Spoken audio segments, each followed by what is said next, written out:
I have fought against white domination.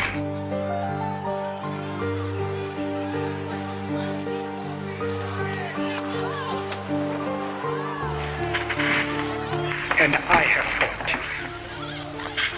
against black domination.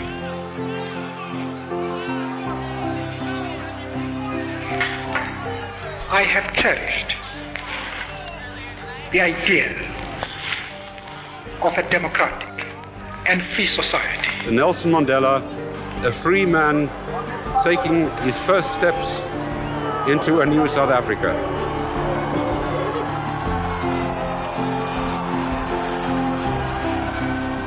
In which all persons live together in harmony and with equal opportunities. Marshals of the National Reception Committee trying to get the people, and a salute from Mr. Nelson Mandela, his wife Winnie.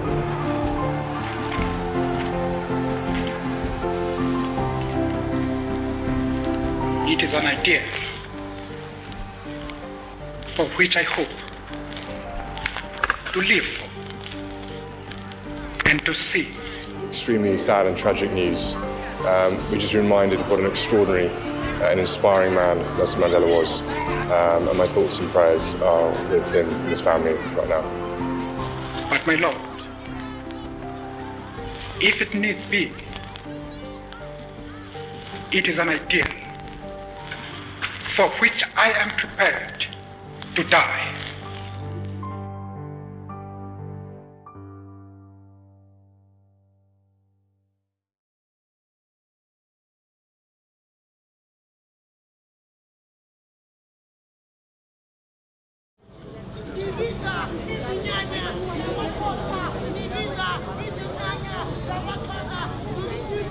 There aren't many world leaders capable of generating such goodwill towards them as Nelson Mandela. He was a man different to all others. A man that sacrificed everything he could for his ideals. The legacy he left for the future generations is a legacy of hope, kindness, and equality. South Africa was never the same after Mandela's presidency, and will never be the same after his departure. A man with such a vision and capable of gathering attention towards him, he became a threat and was considered by many as a dangerous terrorist. And for the 27 years he was in prison, he suffered not only physical and verbal abuse, but also psychological hardship. But Nelson Mandela kept going, and even in prison, he managed to become a symbol for millions of people in South Africa and all over the world. Friends, I am privileged to be here today at the invitation of the campaign to make poverty history. As you know, I recently formally announced my retirement from public life.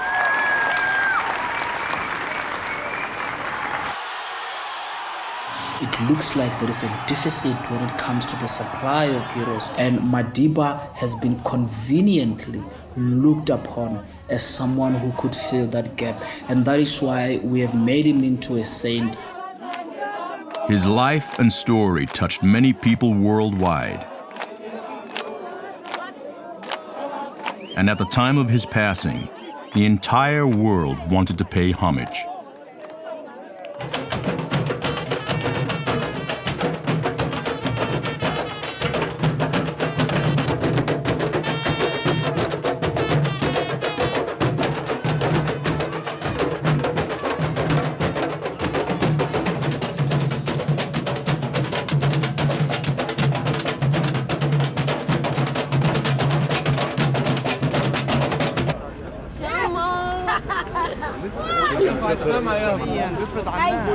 ضعف الفلاش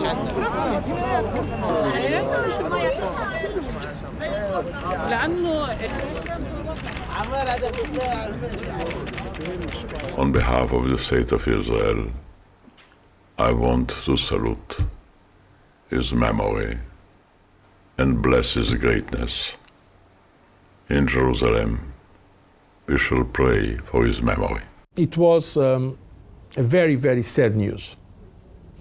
There are some persons that we should never hear about their death.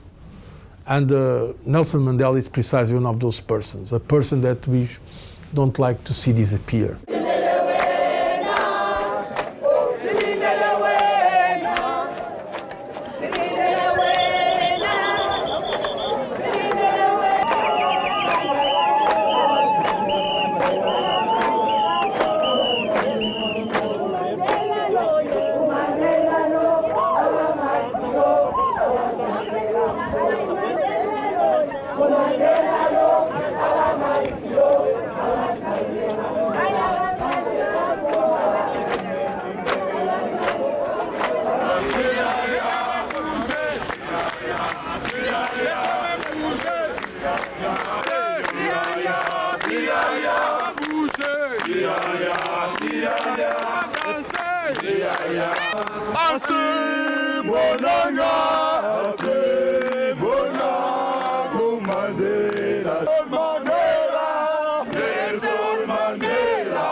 Tout ce qui était fait pour nous Madiba, la lutte continue. Tout ce qu'a fait pour nous Madiba. Sad, just feel sad and pray. There's not much meaning. Now we must develop determination or enthusiasm to carry his spirit. Nelson Mandela is a man that is respected and whose life is celebrated all over the globe. Not only as a black leader, but also as a humanitarian and a symbol for freedom. The heritage that Madiba left behind will surely be followed and upheld in the future. The struggle and human suffering that built that legacy will never be forgotten. Nelson Mandela was born on July 18th, 1918, on the province of Mvezo in South Africa. And he passed away in the same place he was born on December 5th, 2013, aged 95. During his latter years, Mandela spent many hours being treated in hospital. Former President Mandela remains in a critical condition in hospital. The doctors are doing everything possible to ensure his well-being and comfort. I was with the Deputy President, Cyril Ramaphosa. Given the hour that we go to the hospital, of course it was late. He was already asleep, and we were there, looked at him, saw him, and we then had a bit of a discussion with the doctors, as well as his wife, Graça Machel, and we left. I don't think I can be in a position to give further details. I'm not a doctor. And in June 2013, it was expected that Madiba would pass away, since his family, alongside the doctors, decided to turn off the life support that was keeping him alive. It didn't surprise me, because I've been talking to the family, and I remember when they took life support off and everything else, and he's a strong dude, you know, but I got myself prepared for it, because it's hard with a guy like that. And once again, Madiba fought his way through. Not only could he live without the life support, but his health improved. the decision was made to take him to his hometown, where he spent his final months. He was surrounded by his family and the people he always loved. He's just there, the same energy, the same strength. And I think, I don't think he's the type of person who would feel comfortable in a hospital environment. He looks very much forward to going home. And we kept saying to him, like, every day, you have to get well. We have to have your 95th birthday together. We have to have lunch at home. Well, unfortunately, I'm not too sure that he's going to be back home with us tomorrow, but I think it's going to be anytime soon. Seeing him, I could see him perfectly through this glass partition, but I couldn't touch him because we had this partition separating us. 3 prison warders on either side, and in those days we used to talk through a phone. It was at some stage it was through a phone, and at another stage just through some kind of little speaker thing.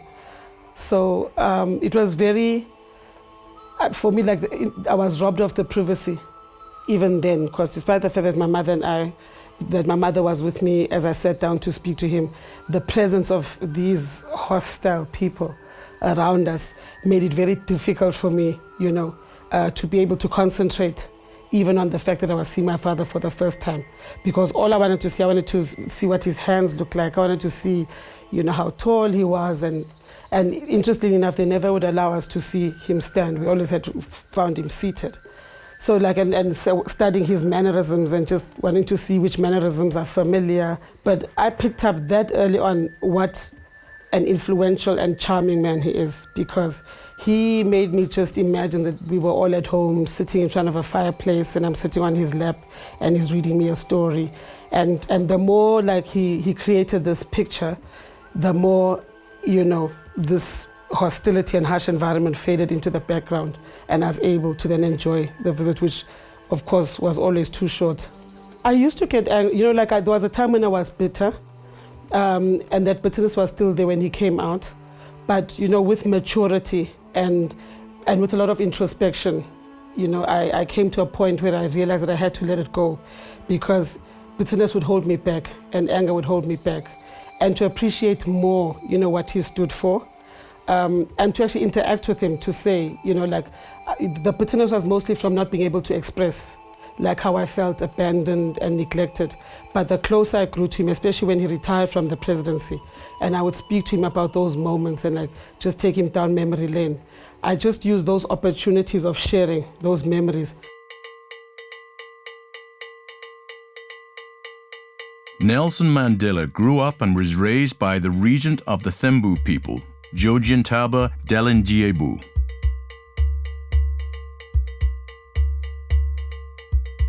After being expelled from the University of Fort Hare for participating in student protests, Mandela fled to Johannesburg, where he had his first look at South African capitalism in action. He found a job working in the mines, but he would soon be fired after the headman had discovered he was a runaway. During this period, South Africa was under the rule of an oppressive regime. With the victory of Daniel Malan in the general elections of 1948, the apartheid legislation was codified and approved. The law allowed the government to expand racial segregation. Mandela soon became political. In his first TV interview, Nelson Mandela demanded his people into action. The Africans want the franchise on the basis of one man, one vote. They want political independence. Do you see Africans being able to develop in this country without the European being pushed out? We have made it very clear in our policy that South Africa is a country of many races. There is room for all the various races in this country. Are there many educated Africans in South Africa? Yes. We have a large number of Africans who are educated and who are taking part in the political struggles of the African people. The question of education has nothing to do with the question of the vote. The On numerous occasions, it has been proved in history that people can enjoy the vote even if they have no education. Of course, we desire education, and we think it's a good thing. But you don't have to have education in order to know that you want certain fundamental rights, you have got aspirations, you have got claims. It has nothing to do with education whatsoever. Are you planning any more campaigns of non-cooperation? Yes.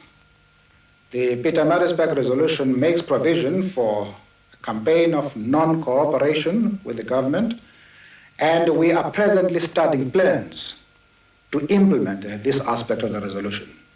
Now, if Dr. Verwoerd's government doesn't give you the kind of concessions that you want sometime soon, is there any likelihood of violence?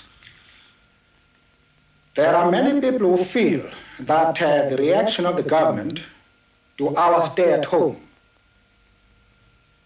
ordering a general mobilization, arming the white community, arresting 10,000s of Africans, the show of force throughout the country, notwithstanding our clear declaration that this campaign is being run on peaceful and non-violent lines, close the chapter as far as our methods of political struggle are concerned. There are many people who feel that it is useless and futile for us to continue talking peace and non-violence against a government whose reply is only savage attacks on an unarmed and defenseless people. And I think the time has come for us to consider, in the light of our experiences in this stay at home, whether the methods which we have applied so far are adequate. The apartheid government became even more ruthless, especially towards those who appeared defiant.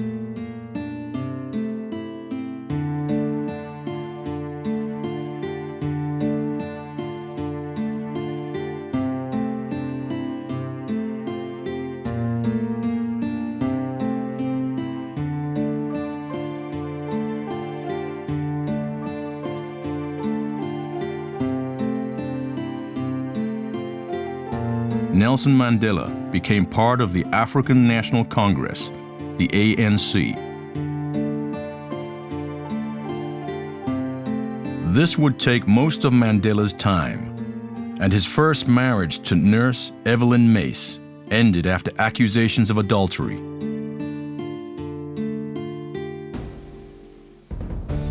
In 1958, Mandela married social worker Winnie Madikizela.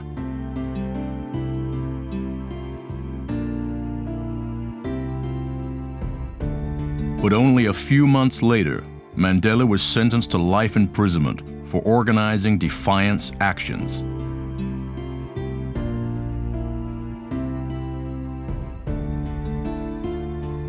The day the trial came to an end, the leaders of the African National Congress came home. They came to celebrate the results of the trial and the fact that they had been acquitted. My husband did not even enter the house. They were all jubilant and they were standing outside. I still remember very vividly Joe Modise, who is now heading the military wing of the ANC, walked into the house and asked me to pack a few items for my husband. I did, and I gave him the suitcase. And all I was told was that I'll be seeing him in a few days' time. I never really knew much about his political activities because I think they felt it was better that way. He left with the rest of the leadership that day. That was the last time I saw my husband at home. I was the most unmarried woman because we really never lived together. We lived together for a few months before he became the Black Permanent. Our communication as family was always through the letters. And when he was in prison, through the bars, the prison bars. My little daughter Zindzi was about 6 years. she was playing outside, and then she came into the house and said, "Mommy, you say Daddy is in prison because he is fighting for the black people." I said, "Yes, darling." And then she said, "But now you say all the black men fight for the black people so that they should have all the things the whites have in this country, isn't it?" I answered her. I said, "Yes." And then she said, "But next door, Mommy, their father is there at home. Why is my father in jail and not the father next door?" In our Sikh society, when a man hasn't been to prison, you look twice at that black man. How is it possible that in racist South Africa he hasn't been to prison? Mandela had been held in Robben Island prison since 1964. Nelson Mandela heard the news of his mother's death in 1968 and of his eldest son Thembi in 1969. He was not allowed to go to their funerals.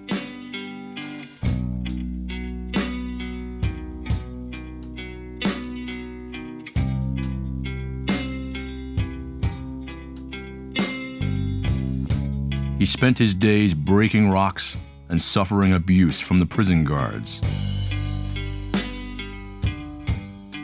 Still, he managed to work on his law degree at night and engaged in work and hunger strikes to improve prison conditions. I think he was. I would say he is.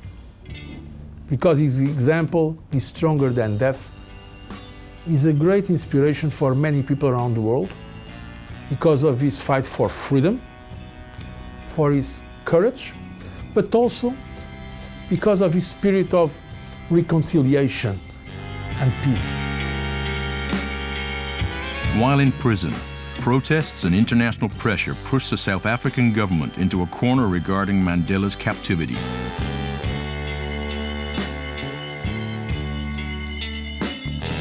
During this time, President P.W. Botha permitted colored and Indian citizens to vote, but black Africans were excluded in an attempt to divide the anti-apartheid movement.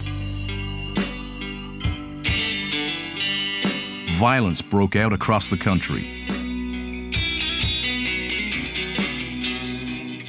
A state of emergency was declared. The ANC demanded Mandela's release in an attempt to stop the violence. Our leaders called on President Botha to remove violence, to free all those who have been imprisoned, and to allow the return of all those who have been driven into exile. To unban the People's Organization, the African National Congress, to dismantle apartheid, to allow free political activity so that the people may decide who will govern. We call upon the world to accept these demands. Manifestations of support spread across the globe. In London, Wembley Stadium was completely full for a concert to pressure the apartheid government to release Mandela. Free Mandela was heard and seen everywhere you looked.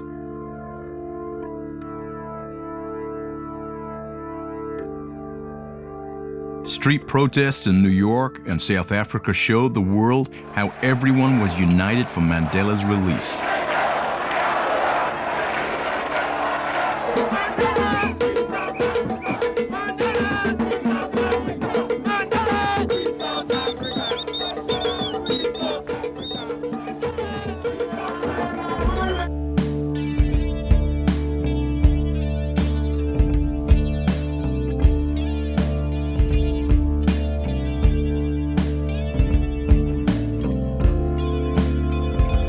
The new South African president F.W. de Klerk, after many meetings and extensive negotiations, finally announced what everyone wanted to hear. Our country and all its people have been embroiled in conflict, tension, and violent struggle for decades. It is time for us to break out of the cycle of violence and to break through to peace and reconciliation. The silent majority is yearning for this. The youth deserving. With the steps the government has taken, it has proven its good faith, and the table is laid for sensible leaders to begin talking about a new dispensation. In this connection, Mr. Nelson Mandela could play an important part. The government has noted that he has declared himself to be willing to make a constructive contribution to the peaceful political process in South Africa. I wish to put it plainly that the government has taken a firm decision to release Mr. Mandela unconditionally. I am serious about bringing this matter to finality without delay. The government will take a decision soon on the date of his release. On February the 11th, 1990, Nelson Mandela took his first steps as a free man. The ANC flags.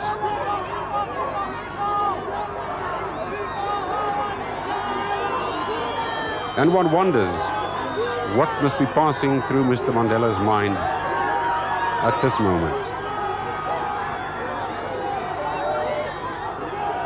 The day he has also been waiting for.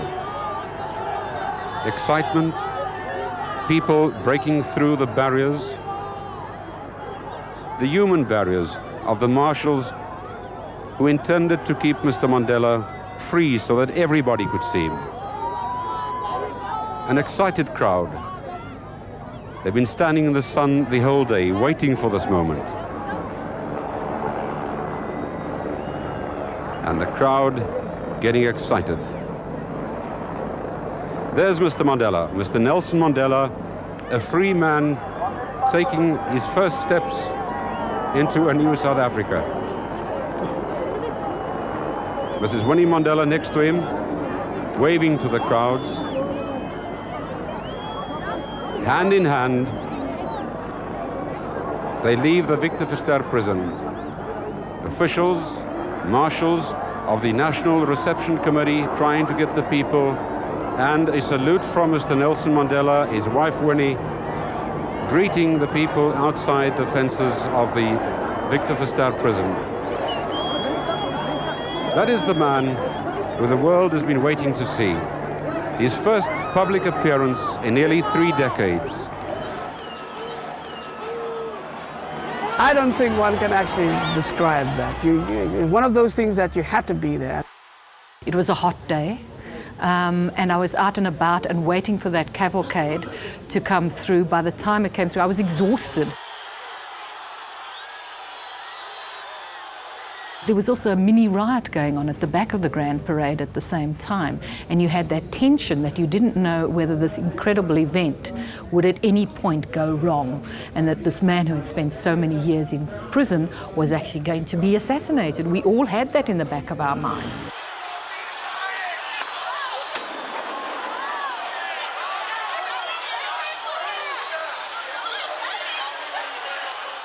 Up until then, Madiba was a slogan on a t-shirt, slogan on a poster, and then saw the person, the actual person. I don't remember seeing him as an old failed person. I just saw Madiba, so that was Madiba. You could sort of visibly see how Nelson Mandela onto the balcony was almost sort of closing the door on the past and opening the door to the future. Mr. Mandela, Mrs. Thatcher has invited you to go to London at some stage. What do you hope you might achieve by a visit to Britain at this time? Well, an invitation from the British Prime Minister is something very important. which must be treated very seriously, to have the support of the British Prime Minister, the British government, and the British people would give further momentum to the struggle in the country for change and for the dismantling of apartheid. But is it going to be a long process? Well, I hope not, because we have made it easy for him that an agreement should be reached as soon as possible.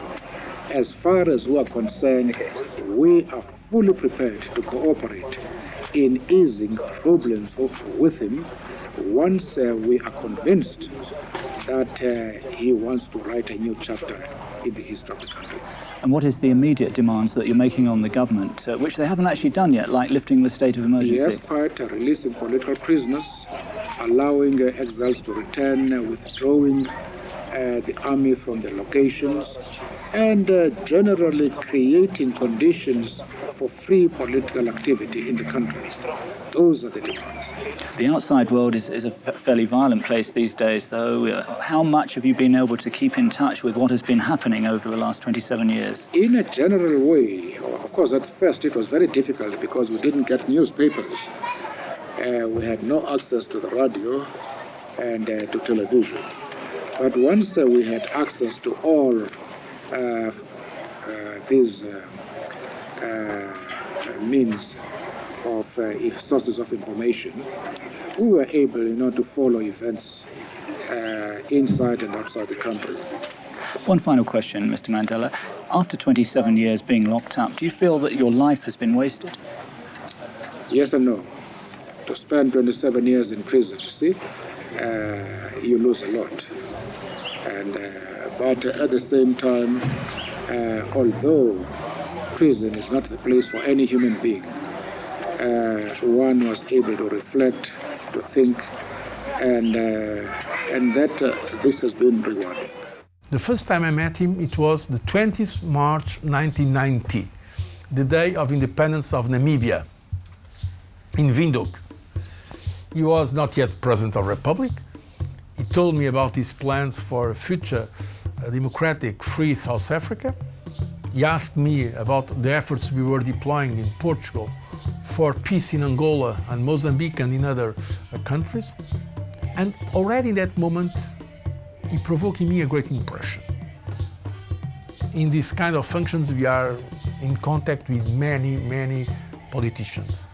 But the true charisma, not everyone has it. This was the case of a true charisma. Someone who, with a great simplicity, a great modesty, was well aware that he had a mission. In 1993, F.W. de Klerk and Mandela received the Nobel Peace Prize together. After that, Madiba set his eyes on the presidency. As the election date draws closer, so the campaigning becomes ever more intense. Nelson Mandela electioneering in the key province of Natal.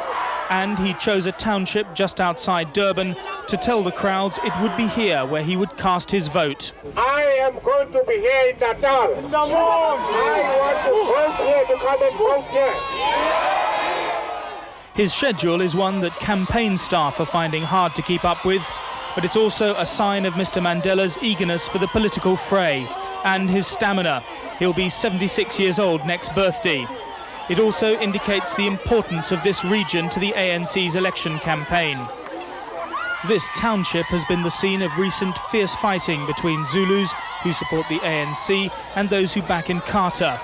Now it is an ANC stronghold, and at a local stadium they flock to Mr. Mandela's banner in their tens of thousands. This is the second time in a fortnight that Mr. Mandela has visited Natal.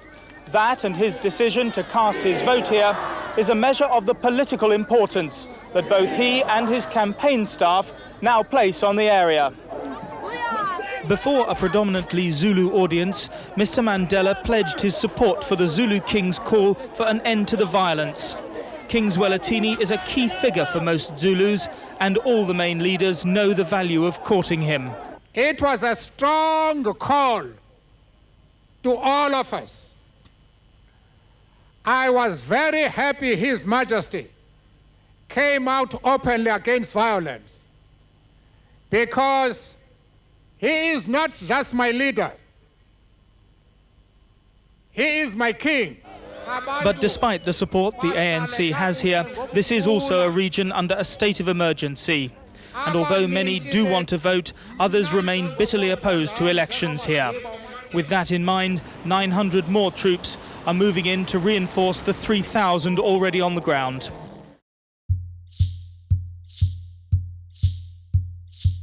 On the election day, lines of hundreds and thousands of people were seen all over the country.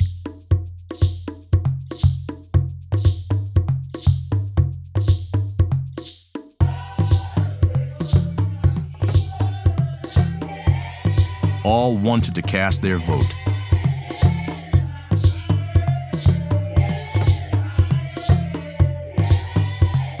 In prison, there have been men, who are very good in the sense that they understand our point of view, and they do everything to try and make you as happy as possible. And that has wiped out any bitterness which a man could have. On May the 10th, 1994, Madiba took office as President of the Republic of South Africa.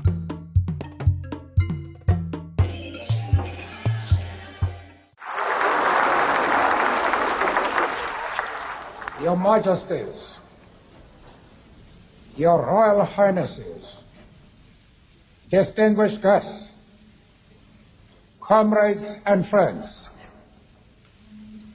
today all us do, by our presence here, and by our celebrations in other parts of our country and the world, confer glory and hope to newborn liberty. Out of the experience of an extraordinary human disaster that lasted too long, must be born a society of which all humanity will be proud.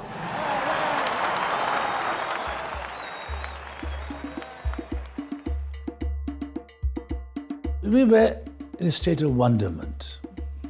Now, it lasted very little. I mean, the state of wonderment meant that we were like going to school and there's a headmaster sitting there, nice headmaster, beneficent headmaster. He came and shook hands with you. You felt somehow that there was gold dust in your hand. I tell you that. I mean, I'm not being naive or simple.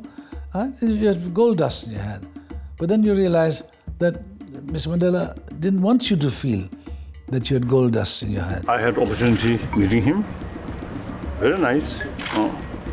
And then I consider serious follower of Mahatma Gandhiji. There is no doubt that the quality of the people concerned has changed. The quality of ministers, deputy ministers, has changed from Mr. Mandela's first government.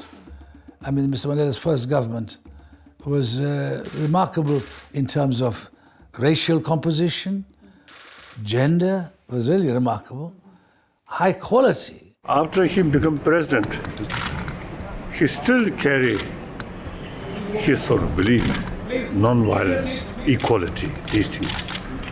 But then also Bishop Tutu carry, I think, a very, very sort of effective reconciliatory sort of movement.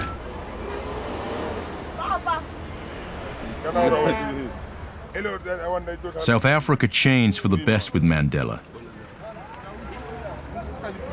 But despite all his suffering and the sacrifices he made for equality and harmony amongst all, South Africa remains to this day a divided nation.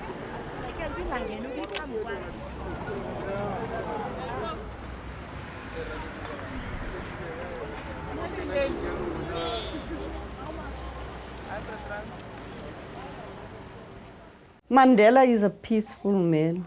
That's exactly what Mandela wants. Mandela wants us to work together. Tata wants us all to be together. But there's no changes yet. It's still like that. So really, it will be a miracle if it changes in 20 years' time. Economically, we are still lagging behind because the purse strings are still the main purse strings are still being controlled by our white counterparts.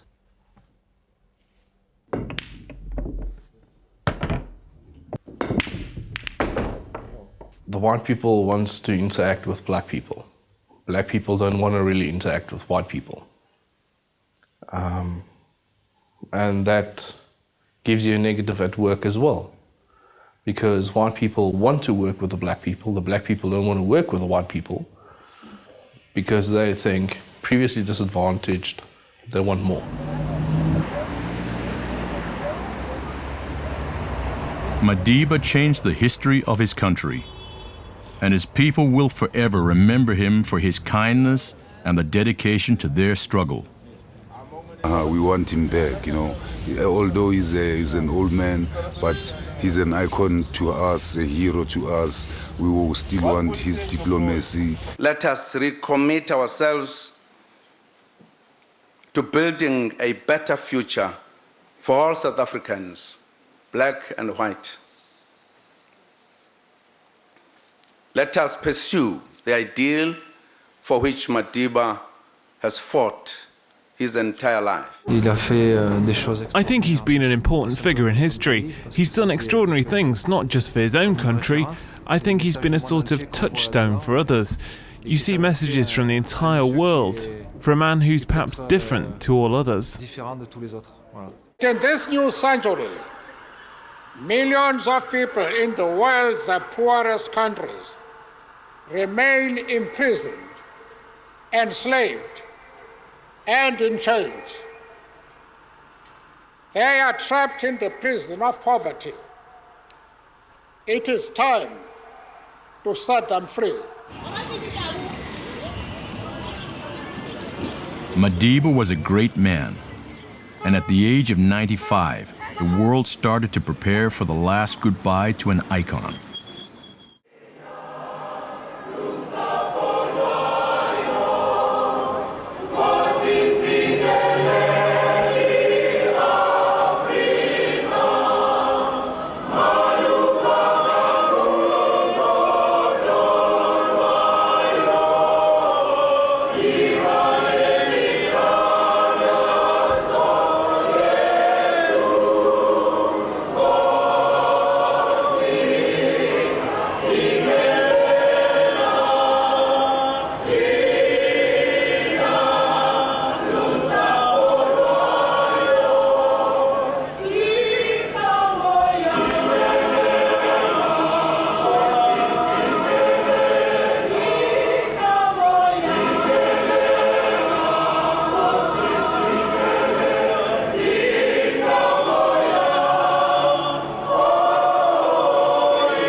When my grandfather would ask me when I completed my matric what you wanted to be, I immediately say I want to be a DJ.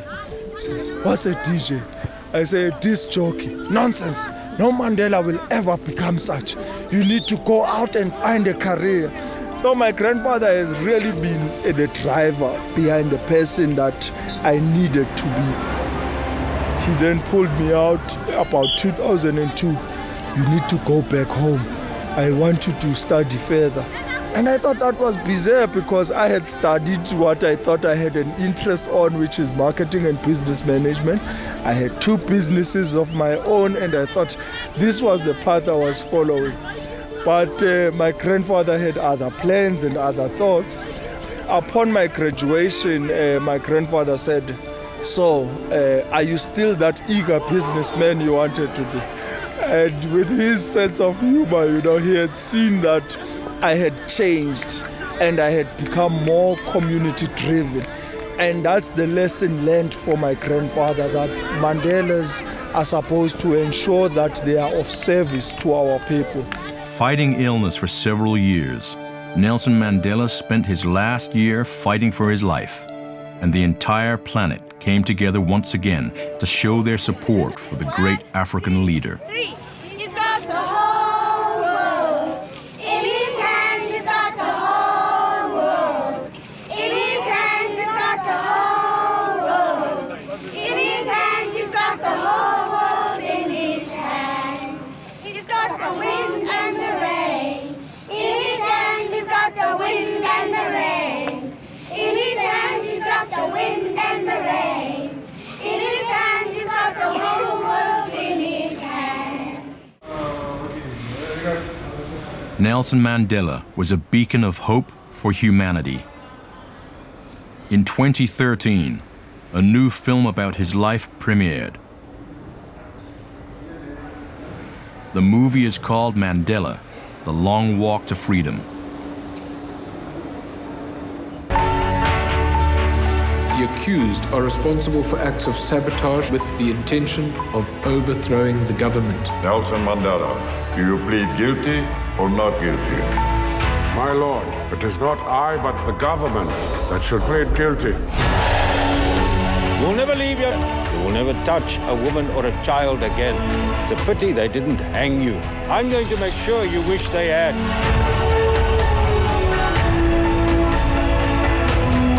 The more they oppress us, the harder we fight. Freedom, it is an ideal for which I am prepared to die. Shall we begin?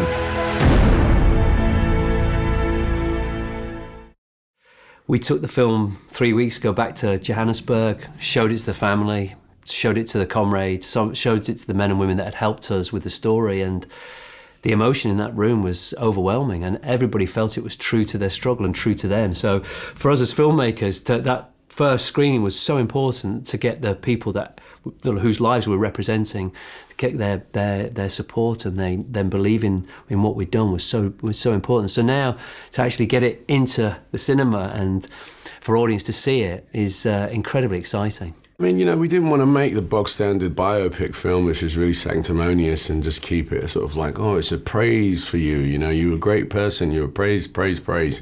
But in this film, we know that, to highlight his good, we had to show where he'd come from and some of his bad and flaws, and that was important.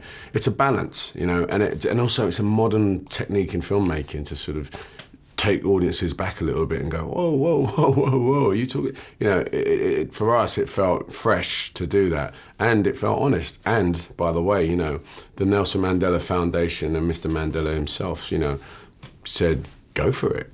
Tell the truth about who we are. I want people to know what I'd gone through and who I was before I became the saint that everyone thinks I am. Thank you for coming to join us in revisiting that turbulent journey that brought us here today.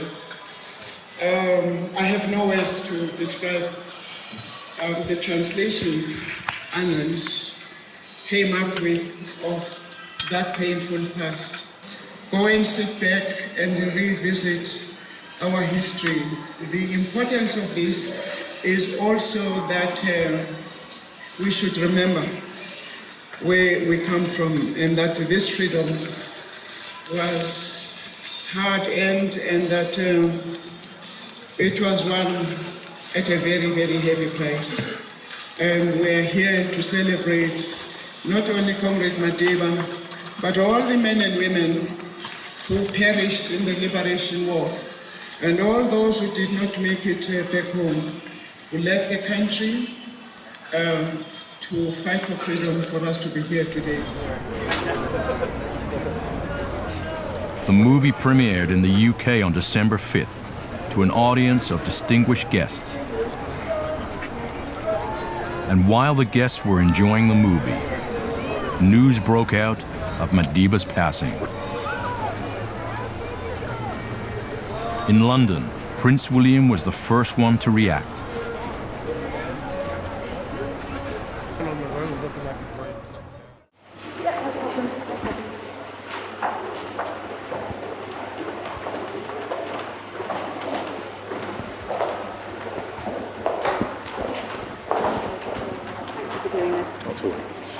I just want to say it's obviously extremely sad and tragic news. We're just reminded of what an extraordinary and inspiring man Nelson Mandela was. And my thoughts and prayers are with him and his family right now. Thank you.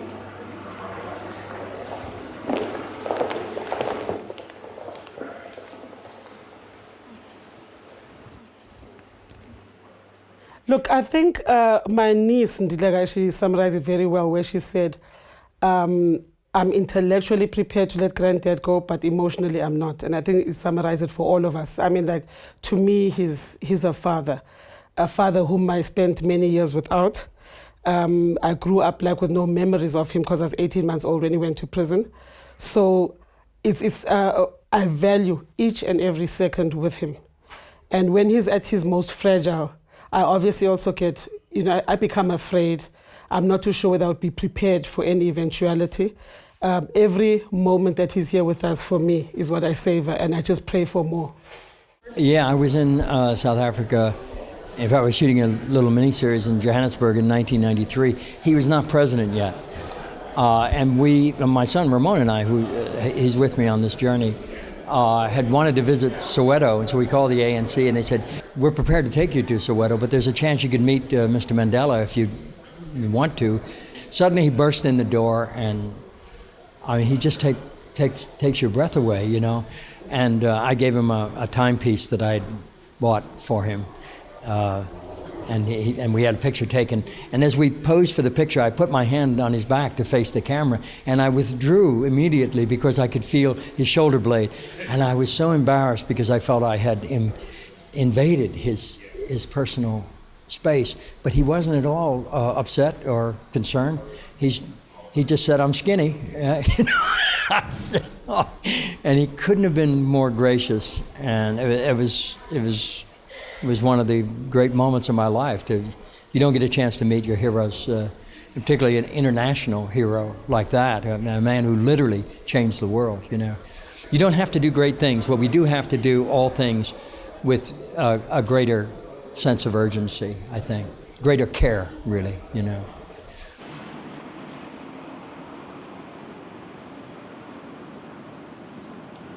Madiba was a man like no other, and a peacemaker between two sides that couldn't agree peace. And while the world mourned the departure of a great man, his hometown of Kunu was getting ready to give its last goodbye to an illustrious person.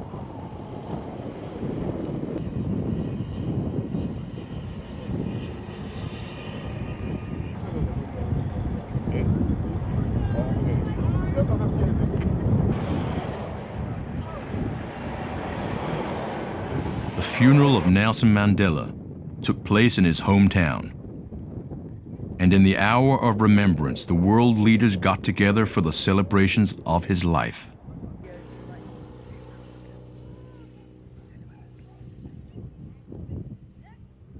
I mean, he was the defining unifier of different communities and different peoples, and he had this extraordinary ability not to carry bitterness with him from his 27 years in prison. Let's also celebrate the goodness that came from this wonderful man. And we know as South Africans that, here's a person who was in the struggle, in the forefront of the struggle, led the struggle for our freedom, for our liberty, got imprisoned, got tortured, but when he came back, he didn't come back a bitter man. And all of us as young people in the ANC then learned so much from this wonderful man, that when you harbor bitterness, you fail to lead. And that's why Madiba was able to lead, because he didn't harbor bitterness. But he was also able to reconcile almost things that are irreconcilable. Those that were on the receiving end of the apartheid state. Those who were neglected, those who didn't have any political or economic rights. Madiba came out and said, can we all hold hands? Those who were in apartheid and those who were fighting apartheid, let's hold our hands and be the South Africa of the future. That's magnificent. It's something, that's what people call a miracle in South Africa. We avoided a bloodbath even in the course of the negotiations, as you will know. One of our dearest leaders, again, Chris Hani, was killed in 1993 when we were busy with the negotiations. Unfortunately, killed by segments of the apartheid state, white conservatives. Madiba said, for us to win this, let's go to the polls and vote for a government of our choice. Let's not go there and hack people's heads and then throw the entire country into turmoil. Let's continue with the negotiations.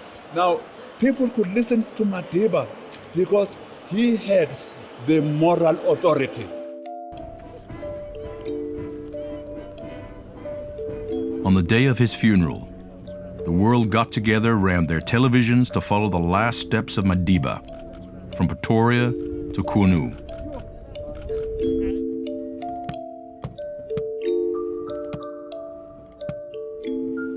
His funeral was of the highest standard.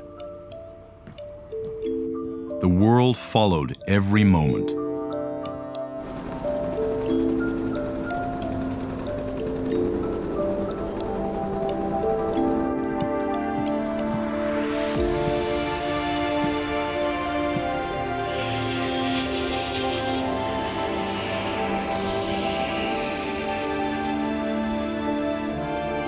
Nelson Rolihlahla Mandela will forever be remembered as an icon, a fighter, an idealist, but above all, a kind and benevolent man.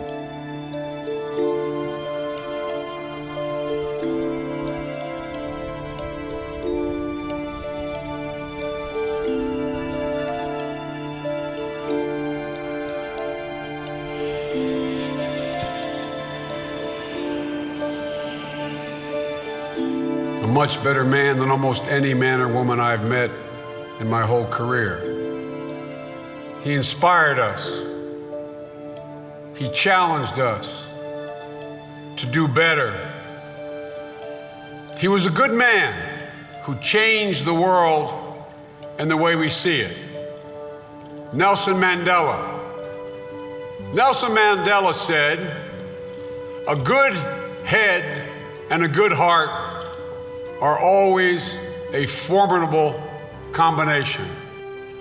My mother used to say, "You are defined by your courage and you are redeemed by your loyalty."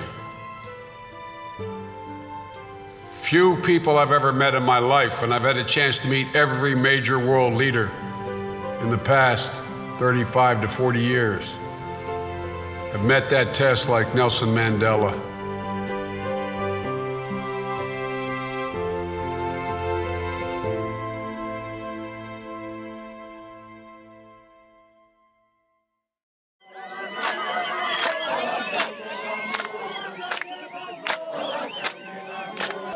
Mandela,